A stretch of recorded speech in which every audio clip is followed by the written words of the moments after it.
18 апрелде Бишкек аймактык шайлоо комиссиянын отурумунда эки материалды карап чыктык. Бул НДПК саясий партиянын үстүнөн келген материалдар.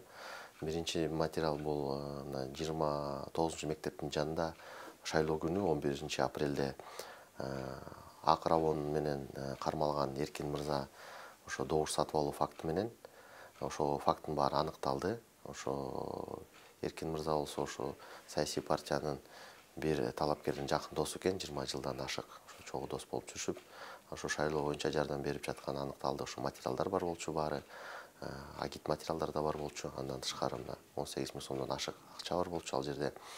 Анан негизгиси ошо күбөлөрдүн баары суракка чакырылып, ошо показанияларды бергендин негизинде показанияларында ошо акчаны алып, ошо саясий партияга шайлап, ошо добуштарын берген аныкталганда.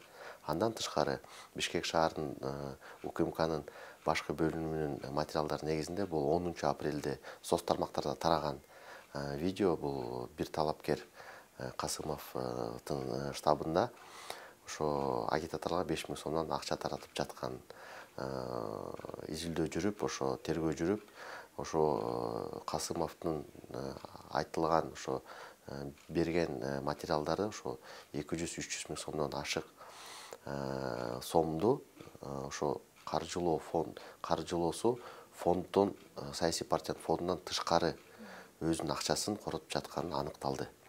Бул баягы мындай шайлоо процессинде бузуу, мындай чоң бузуу деп эсептелет.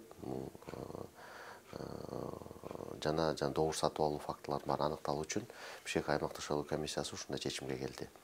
Азыркы күндө саясий партияда 3 күн мөөнөтү бар. Ошо биздин чечимди Борбор шайлоо комиссиясына кайрылса болот, жокко чыгарганга.